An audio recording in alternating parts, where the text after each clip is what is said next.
하나님 아버지, 세상 정욕을 구하지 않고 공동체가 함께 말씀대로 믿고 살기 위하여 성령의 기도를 드리기 원합니다. 오늘도 말씀하여 주시옵소서. 예수님의 이름으로 기도드립니다. 아멘. 제가 고등학교 2학년 여름방학 때 페니실린 주사를 맞았는데 그때 쇼크가 일어나서 죽음을 경험하고 이제 예수를 믿기로 작정을 했죠. 그래서 10월 8일부터 스스로 동네에 있는 조그마한 교회에 다니면서부터 예수를 믿기 시작했습니다.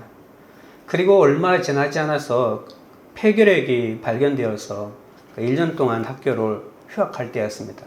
시골교회 목사님이 계셨는데 65세쯤 되는 할아버지 목사님이셨습니다. 이 목사님이 작은 부흥회 단체를 만들어서 가끔 조그마한 기도원이나 교회에 가서 부흥회를 하시는데 어느 날 제게 다음 주에 부흥회 가는데 저보고 함께 가자고 했습니다. 저는 그냥 집에 있었으니까 따라갔습니다. 경주와 포항 사이에 있는 호명산 기도원이라고 하는 작은 기도원이었습니다. 월요일부터 금요일까지 그야말로 하루 내내 기도하는 것 밖에는 할 일이 없었습니다. 오전 집회가 끝나고 잠깐 휴식 시간에 혼자 계곡으로 내려가서 기도하는데 그렇게 내 신세가 처량할 수가 없더라고요. 다른 친구들은 고3이 되어서 열심히 대학교 입시를 위해서 공부하고 있었거든요. 그때는 핸드폰이나 집 전화도 집에 바로 붙어 있지 않으면 전화가 안 되기 때문에 유일하게 한 명 친구가 가끔 이렇게 편지를 보내올 때가 있었는데 그것만이 유일하게 친구들이 어떻게 지내는지 통로가 되었는데 그 외에는 그냥 절간에 앉아 있는 거나 마찬가지였습니다.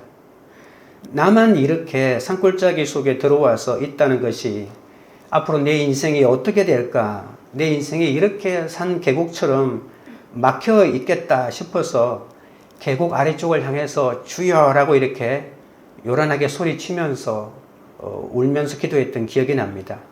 집에 있을 때도 산속에 있을 때도 할 수 있는 것이 기도밖에 없어서 기도만 하던 시절이었는데 제가 지금 생각해 보니까 그때가 제일 좋았다라고 하는 그런 생각이 들기도 합니다. 여러분은 언제 이렇게 간절히 기도하신 적이 있나요? 성령이 정인이 되어서 핍박을 받으니까 이 공동체가 절로 기도가 나옵니다. 성령의 공동체가 드리는 기도는 요술방망이가 아닙니다. 세상에서 망신당하고 대제사장들에게 위협을 당해도 결국 하나님의 뜻이 하나님의 방식대로 이루어지는 것을 우리가 볼 수 있습니다. 오늘은 응답받는 이 성령의 기도에 관해서 살펴보도록 하겠습니다. 첫째는 기도할 공동체가 있습니다. 23절입니다.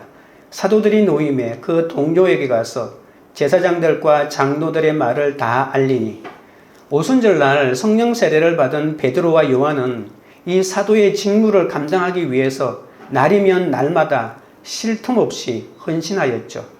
그래서 어느 날 그날 또 아침부터 바쁘게 직무를 수행하던 두 사도가 기도할 시간을 정해놓고 아차 시간이 되었구나라고 하면서 급하게 성전으로 기도하기 위해서 올라가고 있었습니다. 마침 성전 미문에 구구라는 나면서부터 못 걷는 자를 예수 그리스도 이름으로 일으킨 역사가 일어나는데 그때가 오후 3시였습니다. 그 이후에 두 사도는 성전에 모여있던 사람들을 위해서 자기 힘이 아닌 군중들이 몰려와서 이 성전 바로 미문 바로 옆에 동쪽에 이 솔로몬 행각이 있는데 그곳에서 땅거미가 지기까지 말씀을 선포했습니다. 사도행전 4장 4절에 보면 두 사도의 설교를 듣고 그 자리에서 주님을 영접한 사람이 5,000명이라고 했습니다. 그것도 어른 남자만 5,000명이라고 했으니까 사도의 설교를 듣고 예수를 안 믿은 사람 그리고 어린아이, 여성들까지 합치면 엄청난 대군중이 그들 앞에 모였다는 것을 알 수가 있겠죠. 그리고 그 많은 대중 앞에서 설교할 때 육성으로 했기 때문에 소리를 높여서 했을 것입니다. 그래서 대중들에게 장시간 설교를 했기 때문에 두 사도가 아마 진이 다 빠지지 않았을까요? 그 상태에서 두 사도들은 느닷없이 대제사장들, 그러니까 바리새인들이 보낸 그 병사들에 의해서 체포되어서 그날 밤에 감옥에 갇히게 됩니다. 밤에는 재판을 열지 못하니까 감옥으로 바로 들어갑니다. 그리고 이튿날 사내들인 법정에 피고로 소환되었습니다. 거듭되는 신문과 진술과 정회가 계속해서 반복됩니다. 그리고는 유대교 최고 지도자들이 두 번에 걸쳐서 위협과 협박을 하고 난 다음에 겨우 풀려났습니다.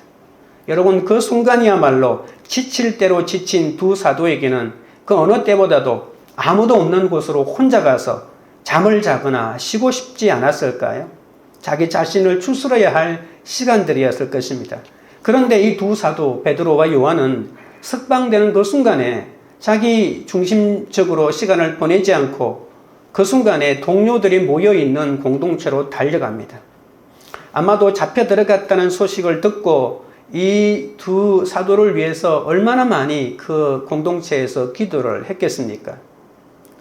동료들이란 말할 것도 없이 다른 사도들과 초대 교인들이었죠. 오늘 23절에 보시면 사도들이 노임에 그 동료에게 갔다라고 이렇게 곧장 갔다는 것을 알 수 있습니다. 그리고 그 두 사도는 그 동료들 앞에서 지난 하루 사이에 겪은 모든 일들, 그리고 유대교 최고 지도자들이 어떻게 협박을 했는지 그 협박한 내용들을 소상하게 전했을 것입니다. 베드로와 요한은 제사장과 장로들이 다시는 예수 이름으로 복음을 전하지 말라고 했고, 또 그래도 전하겠다고 하니까 다시 위협하면서 자신들을 죽여버리겠다고 이렇게 협박을 했다고 동료들에게 얘기를 했습니다. 얼마나 억울한 일입니까? 자기는 그냥 복음을 전하고 평생 40년 동안 불치병으로 고통받는 사람을 고쳐준 것밖에 없는데, 그러니까 베드로가 한 말을 그대로 인용하면 착한 일을 한 것밖에 없는데 자기를 감옥에 가두고 다시 이런 일을 벌이면 죽여버린다고 협박을 하니까 얼마나 억울하겠습니까? 그런데 이 두 사도는 자기가 억울한 일을 당했다고 지금 한풀이하고 있는 것이 아닙니다. 그리고 단지 보고만 하고 있는 것도 아닙니다. 가장 결정적인 순간에 동료들에게 찾아가서 자신들이 겪은 일들을 말하는 이유가 어디 있을까요? 그것은 동료들과 함께 더 한마음으로 기도하기 위해서 그랬던 것이죠. 지금 이 형편이 돌아가는 형편을 알고 무엇을 위해서 기도해야 될 것인지 정확하게 나누기 위해서 그렇게 했던 것입니다. 여러분, 동료라고 하는 이 말은 베드로와 요한을 위해서 기도하던 신실한 성도이니까 바로 성령의 공동체, 오순절날 성령으로 인하여 만들어지는 그 초대교회 그 원형의 모습 그대로일 것입니다. 이 무리들은 아직 교회의 조직이나 교회 건물이 갖춰져 있지 않았지만 이들이 가지고 있었던 가장 위대한 전통 가운데 하나가 뭐냐면 그들은 무조건 기도했다는 것입니다. 그들은 기도 가운데 찬송했고, 기도 가운데 전도했고, 기도 가운데 서로를 위로했고, 기도 가운데 서로를 살펴주었던 것이죠. 성령의 증인이 되어 복음을 전해 협박을 받고 풀려났지만, 그런데 그들이 그 대제사장의 말을 듣고 복음을 안 전할 사람이 아니잖아요. 그 이후에도 계속 전해야잖아요.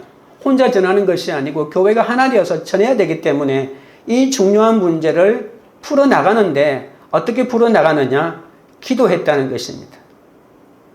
복음을 안 전할 수 없기 때문에 이 협박 속에서 어떻게 전할 것인가? 그들은 자기의 스승인 예수 그리스도 십자가에 무차하게 죽였는데 그들의 협박이 그냥 빈 협박이 아니라는 것을 누구보다도 잘 알고 있었잖아요. 그래서 이러한 위기 속에는 같은 믿는 믿음의 동료가 절대적으로 필요합니다. 예수 믿고 가장 필요한 복이 바로 동료의 복이고 지체의 복입니다. 이 공동체가 없이는 말씀대로 살아갈 수도 없고 고난을 헤쳐나갈 수도 없다는 것입니다. 제가 20대 초반에 이 무교회를 해봤잖아요. 4년 정도 해봤잖아요. 아무 지체 없이, 공동체 없이, 동료 없이 믿음을 지킨다는 것이 얼마나 힘든 것인지 모릅니다. 우리는 때로는 내가 잘못한 일인데도 무조건 내 편을 들어달라고 억지로 위로를 받으려고 하소연할 때가 많습니다. 여러분, 그 순간에는 그 사람이 나를 위로하고 나의 말을 다 들어주는 것 같지만 속으로 나를 비난할 수도 있습니다.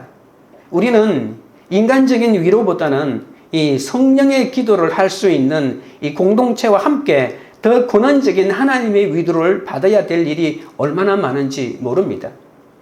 그들은 합심해서 기도합니다. 예수님도 사회 가실 때마다 기도하셨잖아요. 병을 고치시고 귀신을 내어 쫓고 또 많은 기적과 능력과 기사를 행하시고 말씀을 전하셨지만 예수님 생애의 가장 핵심은 기도였습니다. 평소에는 사람들과 함께 했지만 새벽에는 기도하고 위하여 혼자 나가셨잖아요. 결정적인 순간, 예수님의 생애 가운데 가장 결정적인 겟세마네 동산에서의 마지막 순간에 예수님이 이 생애 동안에 가장 결정적으로 온 힘을 다해서 기도했기 때문에 땀이 핏방울이 되도록 기도하셨잖아요. 여러분, 가장 결정적으로 기도해야 되는 순간이 왔을 때 평소에 기도에 훈련이 되어 있지 않는 사람은 기도 못합니다. 그리고 나와 함께 같이 기도해 주는 사람이 없이는 기도 못한다는 것이죠. 예수님도 여러분, 예수님이 제자들에게 무엇 때문에 중보가 필요했겠습니까? 아무것도 모르는 이 세 제자에게 내가 지금 죽게 되었다. 예수님이 자기 마음을 오픈했죠. 내가 지금 죽겠다. 예수님이 무엇 때문에 자기 마음의 고통을 이렇게 나누려고 했겠습니까? 그만큼 어렵고 힘드니까 같이 기도하자고. 기도하면 여러분, 내가 중보 기도해주는 그 사람이 살아날 뿐만 아니라 나도 살아나거든요. 그러니까 예수님이 기도하자고 했는데 그 세 사람, 아무것도 모르는 그 세 사람에게 기도를 요청했는데 그 세 사람이 기도하지 않았잖아요. 여러분도 아기를 키워보셨잖아요. 저도 힘든 일이 있을 때 우리 집 아이들이 아주 어릴 때, 말도 잘 못할 때 그냥 내 머리에 손 얹고 기도해 줘, 이렇게 말할 때가 있었습니다. 왜냐하면 하나님은 순수한 이 아이들의 기도를 준다고 생각하니까. 여러분, 아무리 어른이고 신앙이 있더라도 정말 힘들고 필요할 때는 이 갓난아기 어린 아이의 기도와 손길마저도 나한테 도움이 된다는 걸 아니까. 여러분, 시골에 살면 가로등도 없는 이 골목길을 걸어갈 때가 참 많은데 어른이라도 무섭습니다. 이상한 생각이 막 들고 뒤에서 누가 보고 있는 것 같거든요. 시골이니까. 그런데 어린아이라도 뒤에 등에 한번 업으면 안 무섭습니다. 그것도 나와 함께 가는 하나의 생명이라고. 어린아이 업었는데도 무섭지 않다니까요. 참 신기하지 않나요? 예수님은 혼자 기도도 많이 하셨지만 마태복음 18장 20절에 두세 사람이 내 이름으로 모인 곳에는 나도 그들 가운데 있겠다고 하셨습니다. 여러분, 이 말을 찬찬히 보십시오. 나도 그들 가운데 있겠다고 하셨으니까 예수님은 기도를 들어주실 뿐만이 아니라 그 기도에 함께 동참하셔서 함께 기도하시는 분이시라는 거죠. 이렇게 한 곳에 모여서 진심으로, 전심으로, 합심으로 기도한 것은 오순절 이후의 부터입니다. 그 이전에는 물론 같이 기도할 때도 있었지만 국가적인 문제가 생겨서 어디 한 곳에 모여라고 하지 않는 이상은 이스라엘 사람들은 개개인 혼자씩 이렇게 기도하는 것이 습관이 되어 있었습니다. 그런데 이 오순절 이후부터 그들이 모여가지고 합심으로 기도하기 시작했다는 것이죠. 이것이 초대교회의 전통입니다. 이 전통을 가졌던 교회마다, 시대마다 교회사에서 엄청난 대부흥을 가져왔는데 이것이 끊어지자 부흥이 사라지고 교회가 침체되는 역사가 한국교회에서도 그대로 드러나고 있지 않습니까? 한국교회의 침체는, 한국교회의 영성의 침체는 바로 이 기도의 침체라고 볼 수도 있습니다. 이렇게 한 곳에 모여 전심으로 합심으로 기도하니까 여러분, 베드로가 한번 설교할 때 3,000명이 회개하고 세례를 받게 되고 5,000명이 회개하게 됐는데 이게 그냥 일어났겠습니까? 그냥 일어났다면 초대교회는 그 열매를 거둘 수가 없어요. 근데 기도했는데 이 일이 이루어졌다면 이들에게는 엄청난 자산이 됩니다. 여러분, 기도하지 않고 일이 이루어졌을 때 대부분의 세상 사람들은 이거 웬 재수 이렇게 말합니다. 제 친구 가운데 어떤 이 친구도 좋은 일만 생기면 습관적으로 재수란 말이 막 나오더라고요. 재수로 얻어진 것은 나도 모르게 다 빠져나갑니다. 그런데 기도해서 응답받은 것은 나의 신앙의 자산이 되고 그것이 하나님과의 관계를 더 깊게 만들거든요. 3,000명이 회개하고 제사를 받게 된 것도 120명이 합심으로 기도했기 때문에 이루어진 일이고, 그 이후에 5,000명이고 그 이후에 수를 헤아릴 수 없는 많은 무리들이 주님을 믿게 된 것도 이렇게 기도했기 때문이라는 것을 알 수 있습니다. 적용 질문 드립니다. 여러분은 위기 가운데서 동료의 위로를 받고 있습니까? 동료의 시기를 받고 있습니까? 아니면 아예 동료가 없습니까? 둘째는 말씀에 근거하여 기도합니다. 24절입니다. 그들이 듣고 한마음으로 하나님께 소리를 높여 이르되 대주제여 천지와 바다와 그 가운데 만물을 지은 이시오. 제사장들과 장로들의 위협 앞에서 사도들과 동료들은 한마음으로 기도합니다. 여러분, 이처럼 그들이 위기 가운데 한마음이 될 수 있었던 것은 그들에게 그동안 이 공동체와 함께 겪어온 고난과 이 회복의 삶이 있었기 때문에 가능했던 것이죠. 어떤 사람은 서서 손을 들거나 또는 무릎을 꿇고 기도하고, 또 어떤 사람은 손뼉을 치고 기도합니다. 어떤 사람은 기도하다가 보면 자기도 모르는 멜로디가 영혼 깊은 곳에서 나와서 넘쳐나기도 합니다. 여러분, 그런 경험이 있잖아요. 기도를 1시간, 2시간 하고 나면 반드시 마지막에는 찬송이 나오게 되어 있습니다. 찬송이 그 여러분의 기도를 이렇게 마무리하는 것들을 경험해 볼 수 있지 않습니까? 기도하다가 찬양하고, 찬양하다가 기도합니다. 어떤 사람은 중보 기도를 합니다. 중보 기도를 하려고 하는 것이 아닙니다.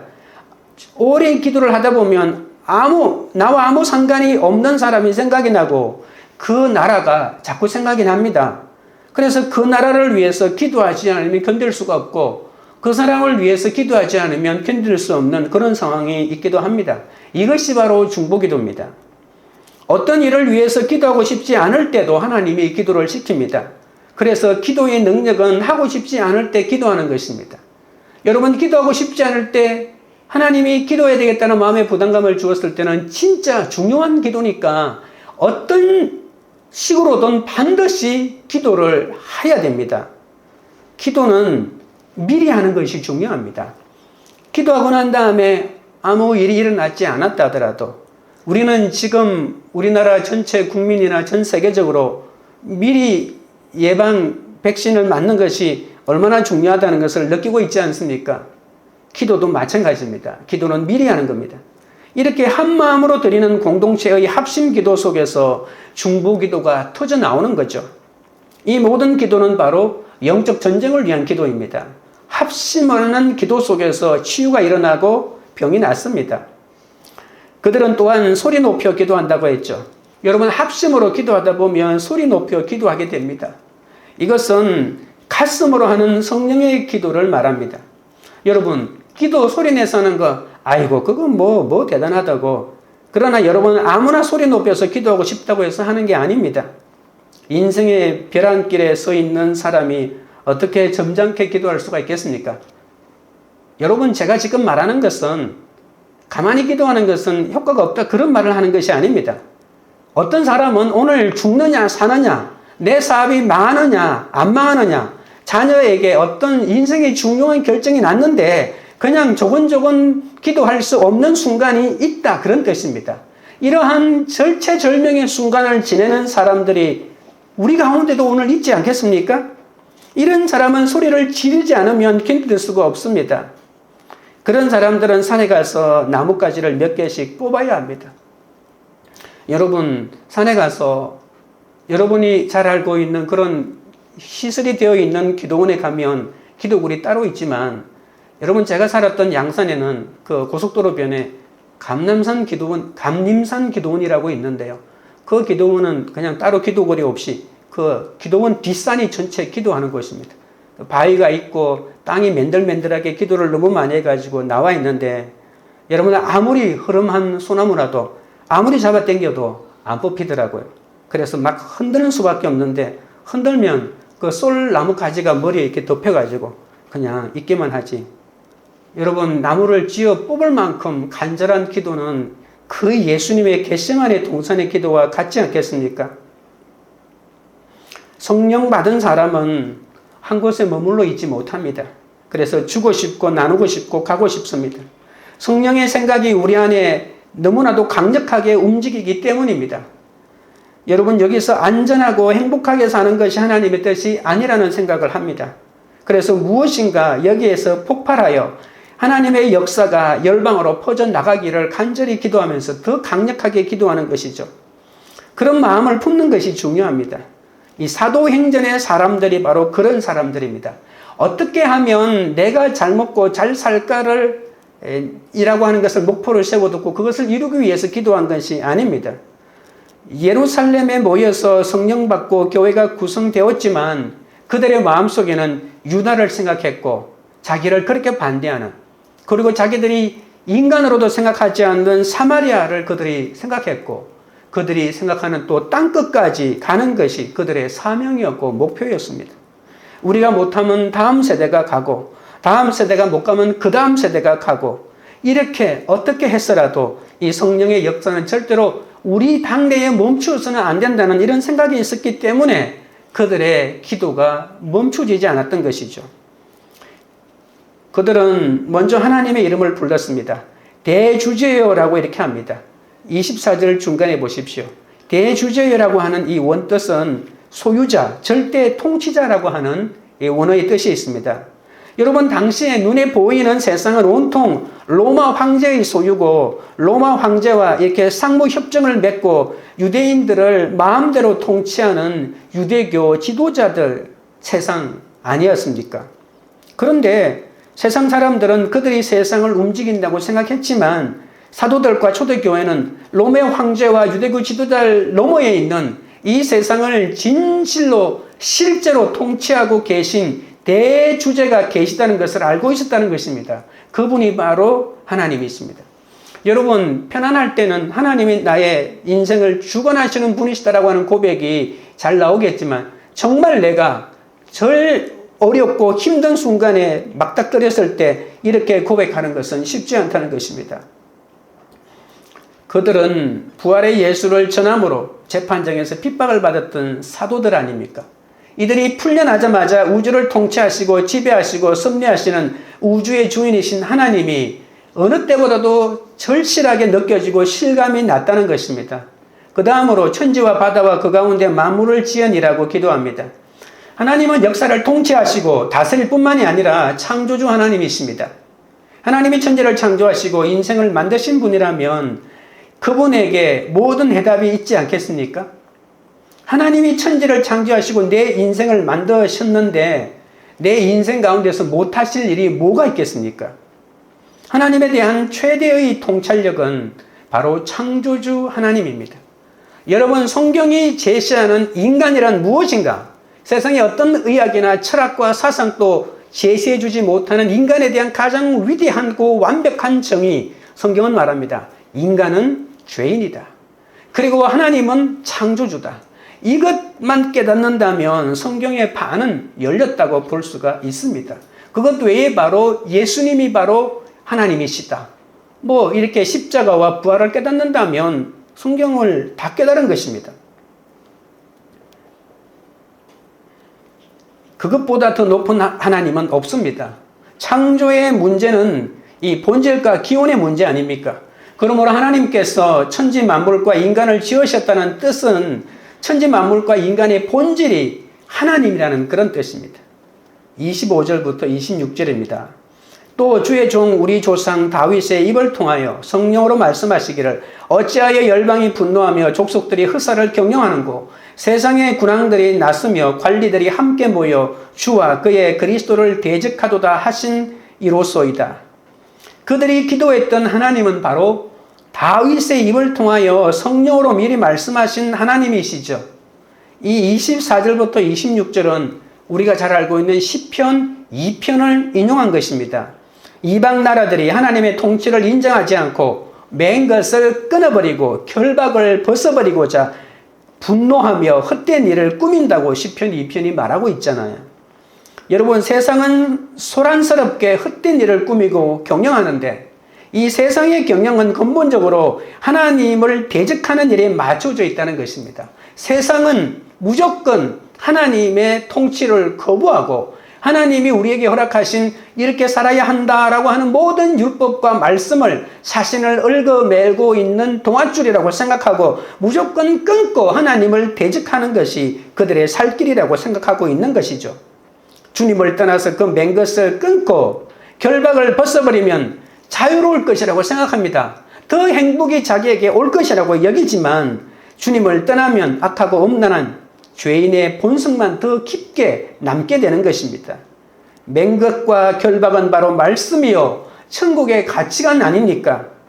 여러분, 바로 산상수훈에 있는 예수님의 가르침이 바로 주님이 의뢰하게 허락하신 것인데 이것을 나를 매는 것이라고 여긴다면 어떻게 되겠습니까?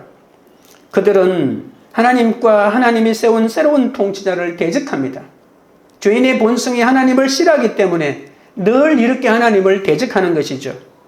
하나님은 대주제이시고 그리고 천지와 바다와 만유를 지으신 일뿐만 아니라 우리를 구원하시기를 계획하셔서 역사 속에 개입하시고 그리고 예수 그리스도를 성령을 통해 미리 말씀하시는 그런 분이십니다.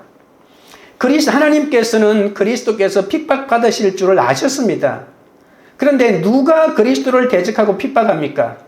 모든 열방이 날뛰고 분노한다는 것입니다. 이 세상에서 그냥 예수 그리스도를 받아들이는 것 자체가 오히려 이상한 것이 되고 말았습니다. 모든 백성이 헛된 일을 계획합니다. 세상의 임금들이 모두 들고 일어난다는 것이죠. 세상의 통치자들이 함께 모여서 주님과 메시아를 대적할 것이라고 이미 오래전에 다윗의 입을 통해서 하나님께서 성령으로 말씀해 주셨다는 것입니다. 여러분, 이것을 왜 지금 이렇게 성경에서 말하고 있을까요? 우리가 핍박받는 것 당연하다는 것입니다. 27절, 28절입니다. 과연 헤롯과 본디오 빌라도는 이방인과 이스라엘 백성과 합세하여 하나님께서 기름 부으신 거룩한 종 예수를 거슬러 하나님의 권능과 뜻대로 이루려고 예정하신 그것을 행하려고 이 성에 모였나이다. 여러분, 헤롯과 빌라도가 예수 그리스도를 핍박하며 죽였지만 사실 그 이전부터 예수를 적대하던 세력이 있었죠. 세상의 관원들과 통치자들과 임금들과 모든 백성과 모든 열방과 모든 이방인들이 그리스도께서 오실 것을 거부하고 대적하였습니다. 여러분, 시편 2편은 예수님에 대한 예언 아닙니까? 그런데 예수님이 오시기 1000년 전에 이미 다윗의 입을 통해 가지고 그 예수님이 오는 것을 거부하고 대적했다는 것입니다. 이미 1000년 전부터 그렇게 대적해 왔다는 것이죠. 그리스도에 대한 거부는 여러분 수천 년의 역사를 가지고 있습니다. 그리스도를 대적했던 사탄의 모든 세력이 예수님 당시에는 이 빌라도와 헤롯을 통해서 집중적으로 나타나게 되었죠. 여러분, 헤롯과 빌라도는 친한 사이가 아닙니다. 이들은 서로 영향력을 행사하기 위해서 주도권을 다투었던 이러한 세력에 반대되는 세력이 있었던 사람인데 이렇게 만날 사이가 아닙니다. 그런데 예수를 죽이기 위해서는 빌라도와 헤롯이 서로 긴밀하게 만났다는 것입니다. 여러분, 사두개인과 바리새인들은 서로의 교리가 다릅니다. 그리고 사두개와 바리새인들은 이스라엘 역사에서 하나의 그 정당의 역할을 했습니다. 서로 더 많은 이 사내들인 공의회 71명 중에 더 많은 자기의 사람들을 의원으로 만들기 위해서 이렇게 지금 국회의원하고 똑같습니다. 여당이 야당되고 야당이 여당되고 반복했기 때문에 여러분 도저히 같이 할 수 없는 하나의 정치 세력이기 때문에 끊임없이 적대하고 시기하던 사람들이었거든요. 그런데 예수를 죽이기 위해서만큼은 이 사두개인과 바리새인들이 하나가 되고 친밀한 사이가 되었던 것이죠. 그리고 이스라엘 백성은 이방인과 만날 수 없는 사이인데도 예수님을 죽이는 이 하나의 목표를 두고는 끊임없이 친밀하게 모여서 어떻게 예수를 죽일까를 결정했던 사람이죠. 이방인과 합작하여 예수를 거부하고 로마인이 이방인 아닙니까? 그러니까 예수를 죽이는 일에는 이 모든 적대적인 세력이 각각으로 흩어져 있다가 온전하게 하나가 되어서 예수 죽이는 그 일에 하나가 되었다는 것입니다. 어제의 적들이 하나님과 그 기름 부은 자를 대적하는 일을 위해서는 기꺼이 동지가 됩니다. 하나님은 세상 세력이 아무리 합세하여 성도를 위협해도 이를 헛살을 경영하는 것뿐이라고 말하고 있다는 것이죠. 여러분, 세상은 그리스도를 거부한 그것과 똑같은 강도로 지금 예수 믿는 사람을 거부하고 있습니다. 지금 예수 믿고 복음을 전하는 사람을 대적하고 있습니다. 우리에게 대적이 일어나는 건 마땅하다는 것입니다. 그러나 하나님은 이렇게 말합니다. 그들이 하는 모든 것이 헛살을 경영하는 것이다 라고 말씀해주고 있다는 것이죠. 이 모든 일이 하나님이 예정한 것입니다. 나에게 어려움이 있는 것 당연한 것입니다. 마땅한 것입니다. 세상 세력으로 하나 되는 것이 바로 주님을 대적하는 일이라고 하기 때문에 세상 사람들이 나를 대적하고 우리를 대적하는 건 너무 힘들어하지 마시기 바랍니다. 이런 세상에서 성도들의 고난은 필연적일 수밖에 없죠. 복음 전파를 위해서 고난당하는 역할을 해야 할 사람이 있는데 주님은 마음이 아프시지만 복음이 전해져야 하기 때문에 대적받는 역할을 어떤 사람에게 집중적으로 할 때도 하나님이 그냥 지나가실 때가 있다는 것입니다. 만약에 이렇게 말할 수가 있겠죠. 하나님이 계신데 왜 순교하게 하느냐? 그러나 하나님은 복음이 전해져야 되기 때문에 하나님은 어떤 한 사람에게 너무 과도한 고난도 하나님이 눈물을 머금고 허용할 때가 있다는 것입니다. 복음은 전해져야 합니다. 그러나 복음이 전해지기 위해서는 이러한 고난의 역할을 하는 사람이 있다는 것입니다. 그러니까 그 고난을 담당할 사람이 더 강력하게 고난을 당할 수 있도록 나도 그러한 고난을 당하는 한 사람으로서 살아갈 수 있도록 해달라고 하기 위해서 서로가 같은 동료가 되어서 한 마음으로 기도하는 것이 필요하다는 것입니다. 여러분, 하나님이 우리에게, 예수님이 우리에게 허락하신 것은 각자 한 사람 한 사람이 하려면 힘듭니다. 그러나 우리라고 하는 교회 공동체가 하나가 되어서 이 일을 행할 때 할 수 있다는 것입니다. 기도하려면 하나님이 어떤 분인지 아는 것이 가장 중요합니다. 여러분, 큐티하면서 날마다 하나님을 찾는 것이 얼마나 큰일인지 아십니까? 우리는 그냥 큐티하는 것이 아니라 말씀이 무엇을 말하고 있는지를 먼저 살피고 난 다음에 그 말씀으로 깨달은 그걸 가지고 우리가 기도하고 있잖아요.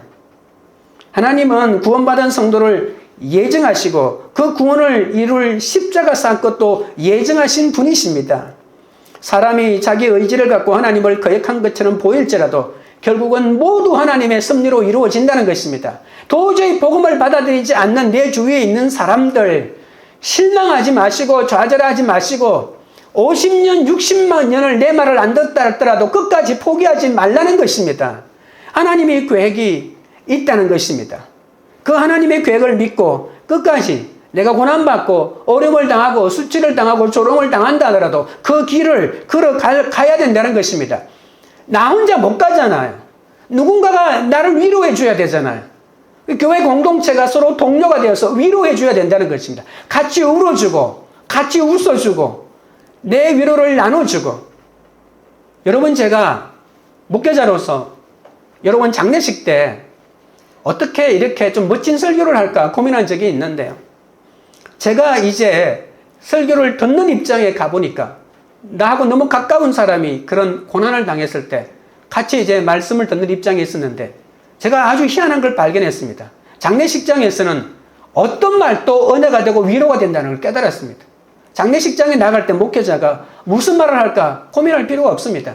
그냥 늘 했던 얘기, 그냥 판에 박힌 얘기라도 그 말이 얼마나 위로가 되는지, 얼마나 내 마음에 파고드는지 모른다는 것을 알았습니다.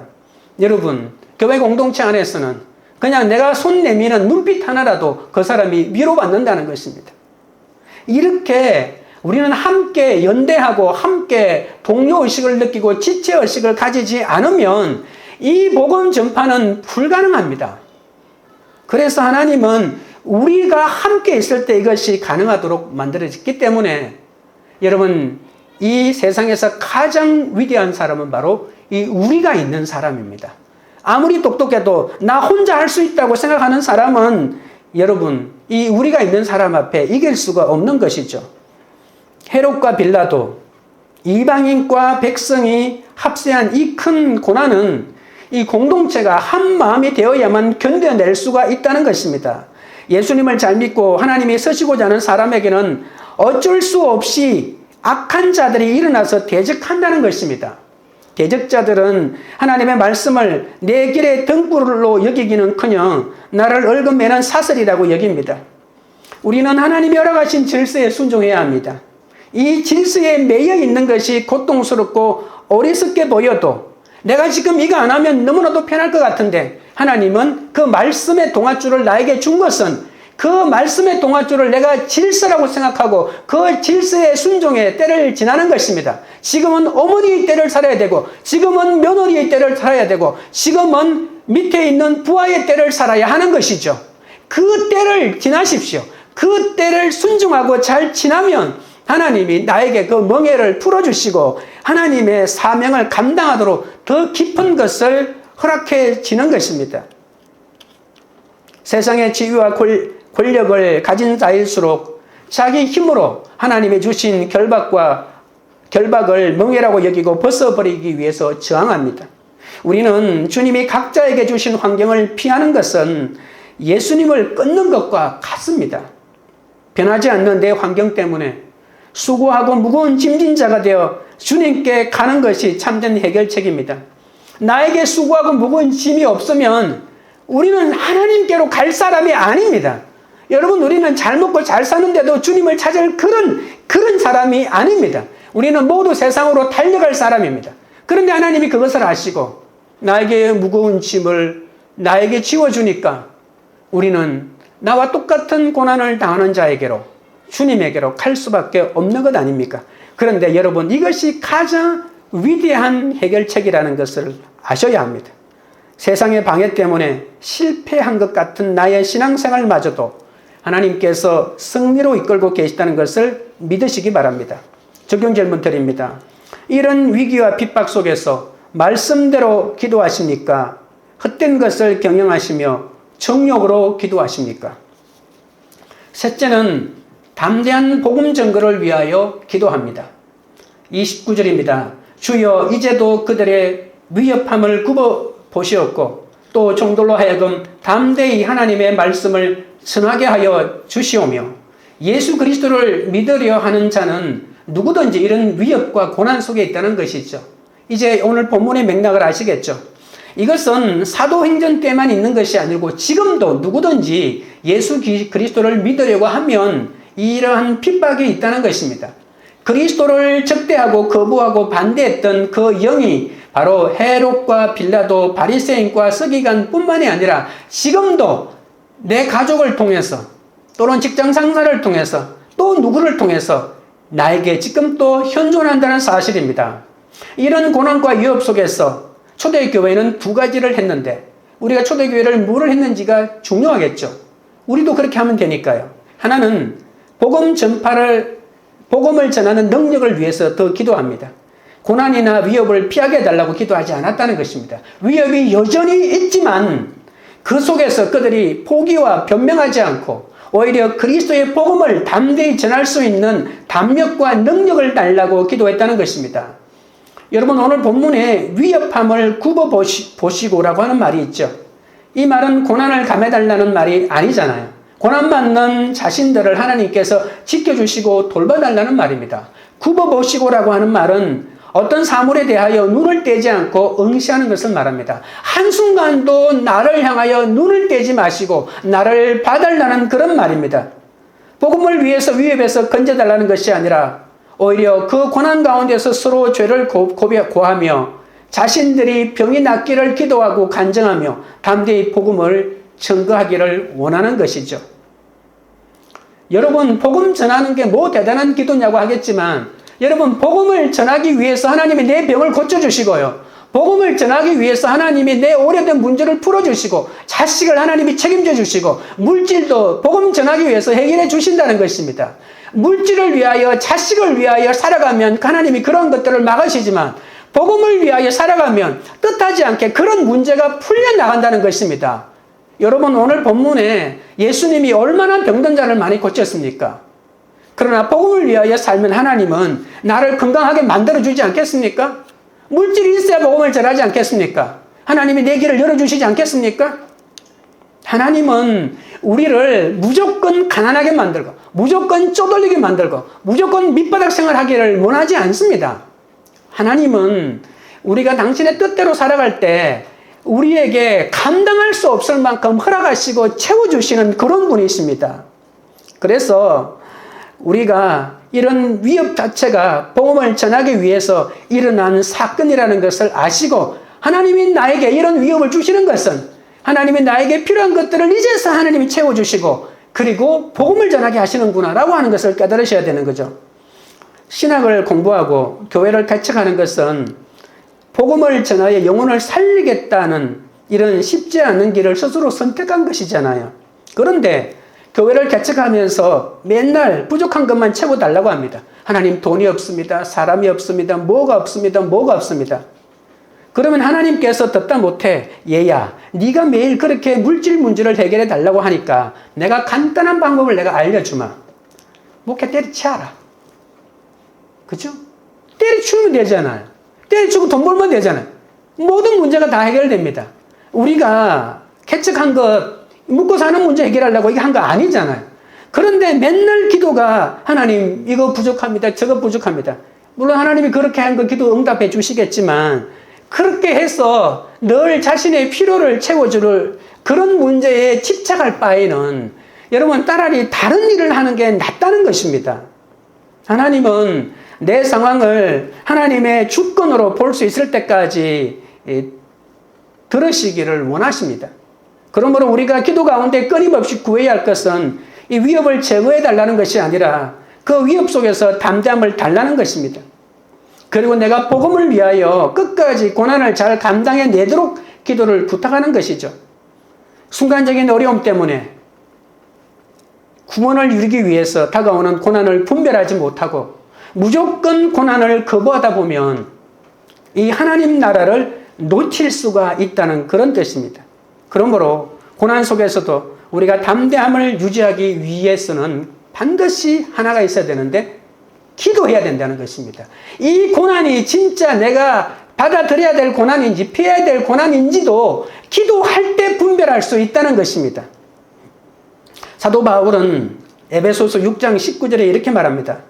또 나를 위하여 구할 것은 내게 말씀을 주사 나로 입을 벌려 복음의 비밀을 담대히 알리게 하옵소서. 여러분도 저를 위해서 이렇게 기도해 주시기 바랍니다. 목회자는 건강도 필요하고 가정생활도 필요하지만 무엇보다도 설교자로서 하나님의 말씀을 타협하지 않고 성경대로 전하게 해 주시기를 기도해 주는 것이 목회자를 위한 최고의 기도입니다. 여러분 이렇게 저를 위해서 기도해 주십시오. 이 말씀을 온 세계에 전하게 해 주십시오. 이렇게 기도해 주십시오. 우리의 영원한 기도 제목은 복음의 사도로 순교하게 해달라는 기도 아닙니까? 성령 공동체가 한 마음이 되어 드리는 기도는 내 이름이 아닌 예수의 이름을 높여드리는 기도입니다. 그러려면 우리는 위협당하는 고난을 하나님이 굽어보시도록, 여러분 하나님이 굽어보시도록 기도해야 합니다. 하나님이 우리의 고난을 지켜보신다는 확신만 있다면, 하나님이 나를 굽어보신다는 그런 확신이 나에게 생기고 어떤 내 주위에 변하지 않는 환경에 굴하지 않고 그런 담대함이 뱃속에서부터 올라온다면, 그런 확신이 있다면 그 어떤 위협도 두렵지 않을 것입니다. 그리고 나를 위협하는 세력이 사라지기보다 그 위협에도 담대히 맞서서 말씀을 전할 수 있을 것입니다. 적용 질문 드립니다. 요즘 나의 기도의 내용은 무엇입니까? 위협 속에서 담대하게 하나님의 영광의 복음을 전하기 위한 기도라고 말할 수 있습니까? 아니면 매일 그 위협을 없애달라고 기도하십니까? 넷째는 예수의 이름으로 표적과 기사가 이루어지는 기도입니다. 30절입니다. 손을 내밀어 병을 낫게 하시옵고 표적과 기사가 거룩한 종 예수의 이름으로 이루어지게 하옵소서 하더라. 성령의 기도는 손을 내밀어 병을 낫게 하는 기도입니다. 하나님은 나사렛 예수로 권능과 표적과 기사를 보이셨죠. 성령의 권능은 내가 예수님을 십자가에 못 박았다는 것을 아는 것입니다. 이런 표적과 기사가 거룩한 예수의 이름으로 이루어지게 해달라는 그런 기도죠. 여러분 환란이 길면 길수록 더 심해지지만 복음은 그 환란이 길면 길수록 더 허황해진다는 사실입니다. 우리가 이 세상을 살면서 무엇이든지 자기 능력과 지식으로 되지 않는다는 것을 경험으로 알고 있습니다. 영적 능력인 하나님의 능력을 받아야 합니다. 여러분, 인간은 초라한 존재입니다. 자기 성품조차 제대로 추스르지 못합니다. 여러분, 자기 뱃속으로 난 자식 마음대로 할 수 있습니까? 아무리 많은 경험과 지식을 쌓아도 할 수 있는 일이 제한되어 있다는 것입니다. 나를 변화시킬 분은 오직 주님밖에 없습니다. 이 세상을 싸워 이길 있는 힘도 능력도 내가 배운 지식이 아니라 세상이 부여해 준 지위와 권력과 권위가 아닙니다. 하나님이 주시는 힘이십니다. 잘 사는 유일한 힘은 하늘로부터 와야 하는데, 이 힘이 병을 고치고 기사와 표적을 나타내는데, 이것이 바로 우리가 예수 이름으로 기도할 때 얻을 수 있는 것입니다. 거룩한 종 예수의 이름으로 이루어지는 표적은 억울해 보일 때가 많지만 성령의 기도만 하면 이 구별된 표적으로 바꾸어 주신다는 겁니다. 여러분, 우리가 예수 이름으로 말하면 하나씩 표적과 기사를 보여주신다는 것입니다. 죄에서 구원받고 영육의 질병에서 고침받는 표적과 기사를 통해 복음이 전개되기를 간구하는 기도입니다. 우리가 한국교회의 역사를 보더라도 병 고치는 능력과 이 기사와 이적이 복음 전도에 얼마나 강력한 힘이 있는지 모릅니다. 복음 전도와 연결되지 않았기 때문에 하나님께서 이제 병 고치는 역사를 끊고 표적과 기사를 끄는 것이지, 그것이 필요 없기 때문에 그런 것이 아닙니다. 여러분, 누가 병 고치는 능력이 필요 없다고 말합니까? 누가 표적과 기사가 필요 없다고 말합니까? 사도행전을 보면 그것이 얼마나 복음 전파에 강력한 능력이 있는데, 자기가 능력이 없어 병을 못 고치니까 병 고치는 거 지금은 안 된다고 말하는 건 아닙니까? 병 고쳐달라고 그렇게 강력하게 기도해 보셨는지. 예수의 이름으로 하는 기도는 좁은 길을 가고 찾는 이가 없는 길을 가라는 기도입니다. 이것이 바로 사망의 기도가 아닌 생명의 기도고 결국 영원히 사는 기도입니다. 거룩한 종 예수의 이름으로 하는 이 구별된 기도가 성령의 기도고, 이 기도가 우리를 살린다는 겁니다. 31절, 빌기를 다하며 모인 곳에 진동하더니 무리가 다 성령이 충만하여 담대히 하나님의 말씀을 전하니라. 하나님은 기쁨의 교와 모인 곳이 진동하고 성령이 충만하고 말씀을 전하게 하는 이 세 가지 응답을 주셨죠. 여러분, 기도가 끝나자 모인 곳이 진동했다고 합니다. 집이 흔들리고 지진이 일어납니다. 이것이 바로 성령의 역사입니다. 여러분, 진동하다는 말은 원래 원어로는 바다의 큰 파도가 몰아닥친다는 그런 뜻입니다. 기도를 통하여 천지의 대주제신 하나님께서 자신들과 함께 계심을 확인하고 기도를 통해 하나님으로부터 오는 은혜의 파도, 생명의 파도, 능력의 파도, 이 진리의 파도를 경험하는 것입니다. 하나님 마음에 합한 기도를 하며 하나님과 친밀한 기도를 하니까 사람들의 마음이 마구잡이로 흔들리는 것이죠. 이것이 합심기도요, 이것이 주님께 드리는 기도입니다. 위대한 사도들이 하나님께 기도했다고 해서 그들이 가지고 있는 가난과 핍박과 위협이 사라진 것은 결코 아니었습니다. 복음을 담대하게 전할 수 있는 환경이 만들어진 것도 아닙니다. 그들이 기도했음에도 그들은 여전히 가난했고 그들이 한마음으로 간구했지만 그들을 위협하던 대적들은 많은 곳에 도사리고 있었다는 것입니다. 그러나 그들이 천지의 대주제이신 하나님께 기도하는 한 그들을 둘러싸고 있는 부정적인 상황은 전혀 문제가 되지 않았다는 것이 중요합니다. 가난도 핍박도 환난도 결코 사도의 길을 가는 그들의 발목을 잡는 올무가 될 수 없었습니다. 때로는 하나님은 우리가 진동할 수밖에 없는 배우자의 외도, 그리고 실직, 질병, 입시 실패, 자녀의 가출 같은 두렵고 떨리는 사건으로 응답하실 때가 있습니다. 그러나 하나님의 뜻은 우리로 하여금 자신의 연약함을 인정하고 죄에서 돌이켜 거룩한 백성이 되게 하시려는 데 있음을 잊지 말아야 합니다. 우리는 환경이 변하거나 내가 바라는 대로 되는 것이 응답이라고 생각하기에는 여러분, 성령 충만하지도 못하고 말씀을 담대히 전가하지도 못합니다.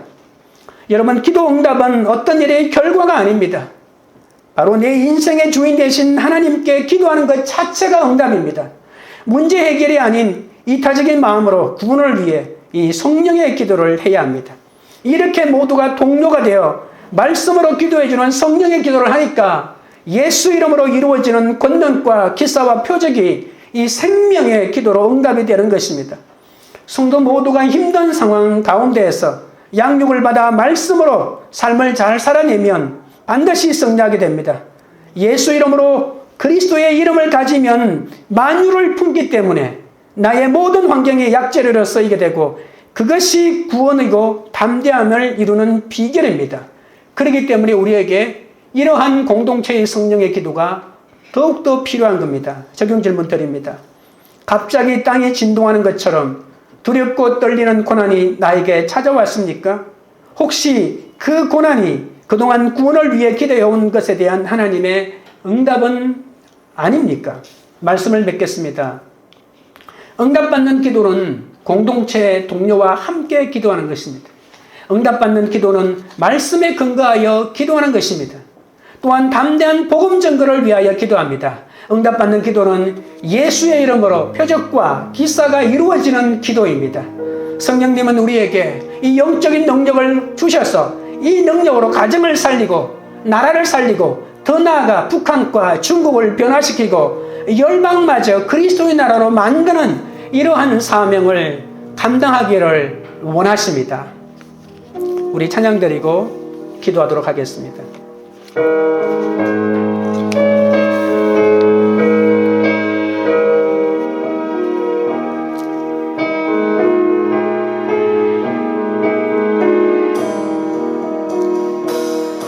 너 예수께 조용히 나가 내 모든 짐 내려놓고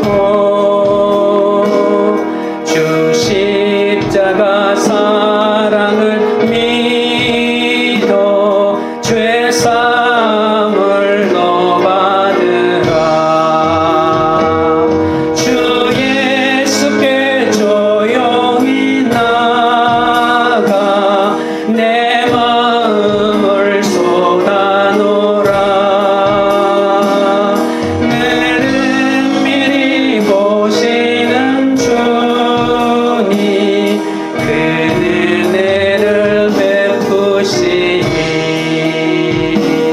주 예수의 은혜를 입어 내 슬픔이 없어지리. 내 이웃을 늘 사랑하여 너 받은 것 거저주라. 주 예수께 조용히 나가 내 마음을 쏟아놓으라. 너를 미리 보시는 주니 그 은혜를 베푸시니 주 예수를 친구로 삼아 늘 내 옆에 모시오라. 그 영원한 생명새 물에 내 마른 목 죽이어라. 주 예수께 조용히 나가 내 마음을 쏟아놓으라. 너를 미리 보시는 주니 그 은혜를 베푸시니 너 주님과 사귀어 살면 새 생명이 넘치리라. 주 예수를 찾느니 앞에 참 밝은 빛 비추어라. 주 예수께 조용히 나가 내 마음을 쏟아놓으라. 너를 미리 보시는 주니 그 은혜를 베푸시니 주